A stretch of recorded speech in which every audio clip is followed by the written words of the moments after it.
Real quick, I have something incredibly fun to share with you. I'm currently running a special giveaway for listeners of the podcast, and the prizes are honestly kind of awesome. I'm giving away 3 free in-depth editorial reviews of first chapters. Yep, that's right, the most important chapter of your novel, the one that has to hook readers, agents, and editors. And on top of that, 5 additional writers will win free admission to any 2026 class I offer. Here's how to enter. All you need to do is leave a review for this podcast on Apple Podcasts. Once you've done that, scroll down to the show notes and click the link called Podcast Giveaway Entry Form. It's super quick and easy. The giveaway is open for 2 weeks, and I'll announce the winners right here on the podcast. So, if you want a chance at free editorial feedback or a free class spot, make sure to leave that review and then fill out the podcast giveaway entry form so I know whose name to put in the prize hat. Okay, back to the episode. In real life, conflict feels awful. But in fiction, it's the engine that drives every great scene. And yet, so many writers hesitate to fully bake conflict into their work. It feels uncomfortable. It feels forced. Sometimes it even feels melodramatic, like they're being over the top just for the sake of it. So writers pull back. They soften the edges.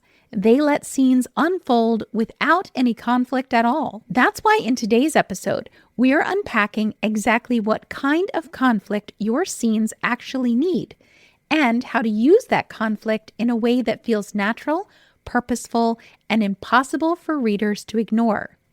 By the end of the episode, you'll know how to create scenes that grip your reader's attention and make them genuinely unable to put your story down. Hello and welcome to the Speculative Fiction Writing Made Simple podcast. I'm your host, Heather Davis. I'm a book coach, developmental editor, founder of the World Shift Writing Summit, and fellow storyteller. And this is the show that's all about how to brainstorm, write, edit, publish, and sell a powerful speculative fiction novel, and maybe just change the world too. One of the most common problems I see in writers' scenes is a distinct lack of conflict, which leads to a lack of tension and a lack of suspense.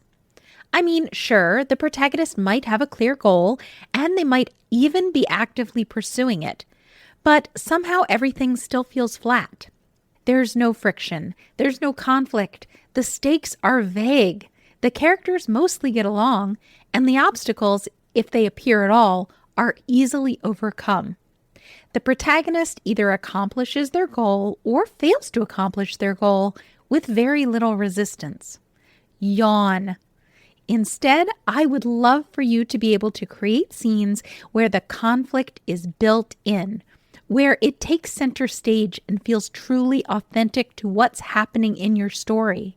I want to see you write scenes that push back, scenes that force your protagonist to struggle, adapt, and make uncomfortable choices. That's what creates that delicious gut-level friction that readers love, and that keeps them turning pages. But I know what you're thinking. How do you actually create conflict that feels baked in and authentic? How do you make sure there's friction and suspense and tension in every single scene? It's actually not nearly as hard as you think. There are 5 pivotal elements that you can add to any scene to create authentic conflict. Element number 1, the characters in your scenes should have opposing goals. Or if they do happen to have the same goal, they need to at least be going about trying to get that goal in completely different and opposing ways. Why? Because this introduces inherent conflict into the scene. And that means tension because the characters are rubbing up against each other, verbally or physically sparring as each one tries to achieve what they want. Let me give you an example. Let's imagine we have a scene between a mother and her 12-year-old son, Finney. Just before school, Finney's mom tells him that she has to go out of town on a business trip for 2 weeks, and he'll have to stay with his father. And Finney is excited to see his dad. End of scene. No, that's boring. Don't do that. The characters in the scene, Finney and his mom, basically want the same thing, so there's no conflict. And you would be shocked at how many scenes like this I read when I'm editing my client's work. So instead of writing a boring scene like that, we have got to make this scene better. And it's pretty easy to do that. Let's give Finney and his mom opposing goals. Now, let's imagine that when mom tells Finney that he has to stay with his father for 2 weeks, it creates an opposing goal for Finney. He wants to avoid staying with his father. Why?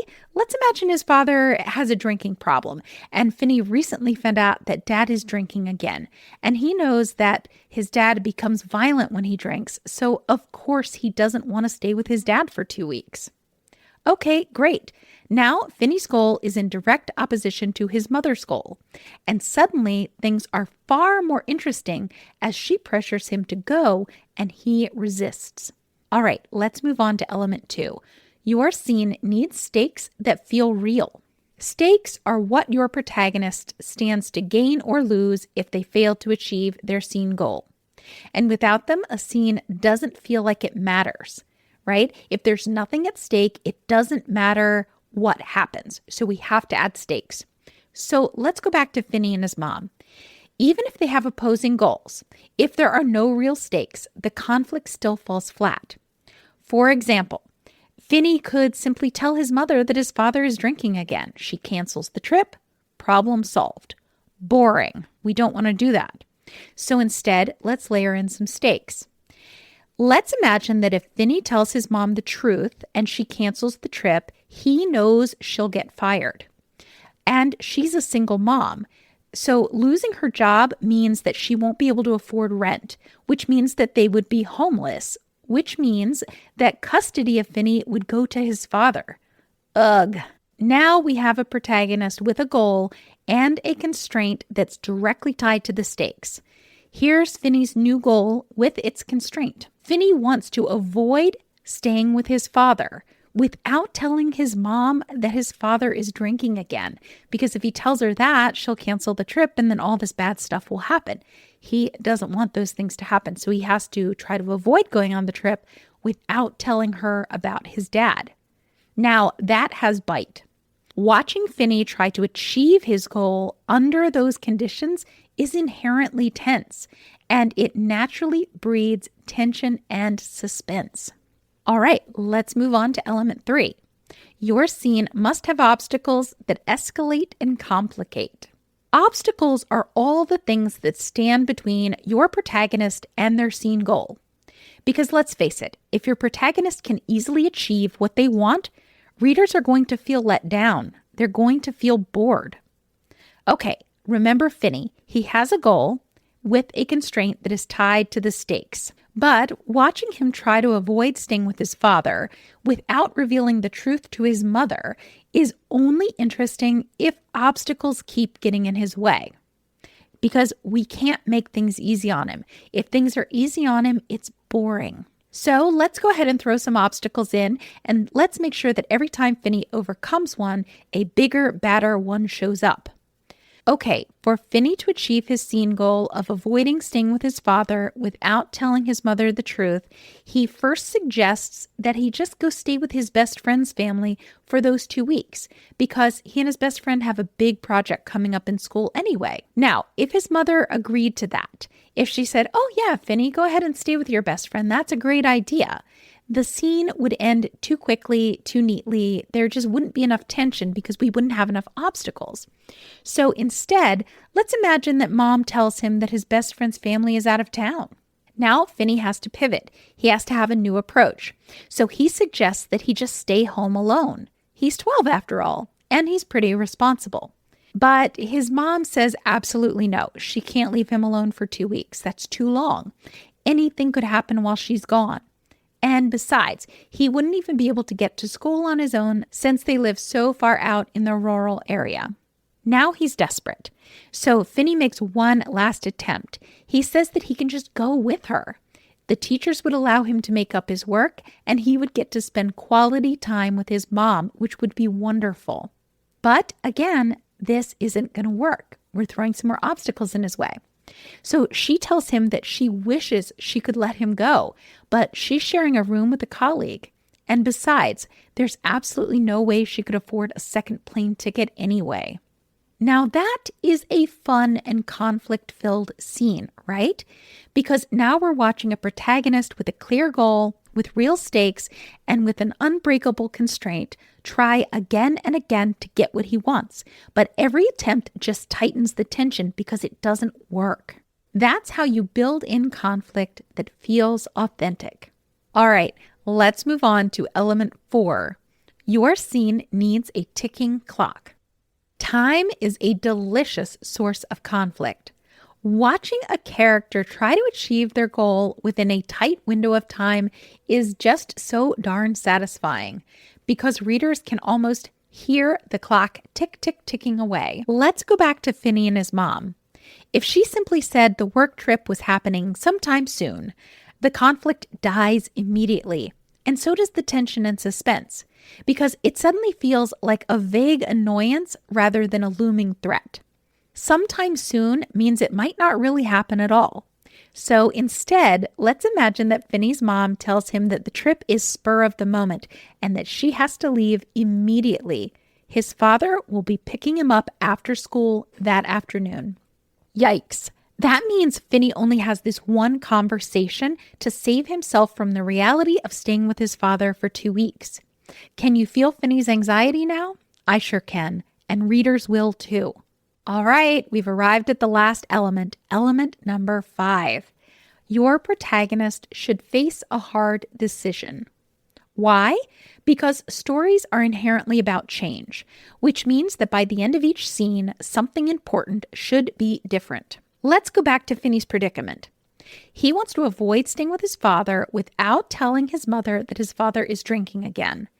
But he's tried everything he can think of. He's between a rock and a hard place, which means he has to make a decision, a hard one.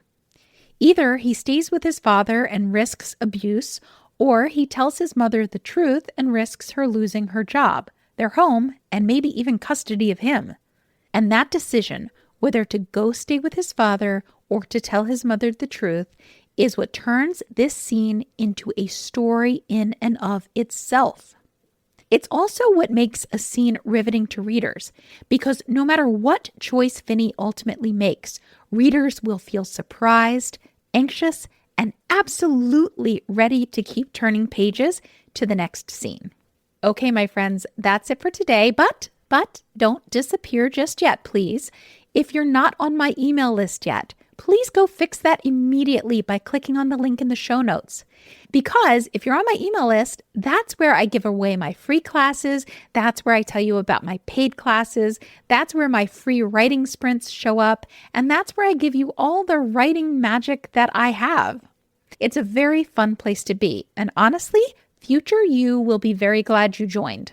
Also, make sure that you're following the podcast so these episodes show up right in your feed and you don't have to go looking for them. Until next time, keep writing, keep dreaming, and remember, the world needs your stories right now, so don't you dare give up on your novel or yourself. Talk soon.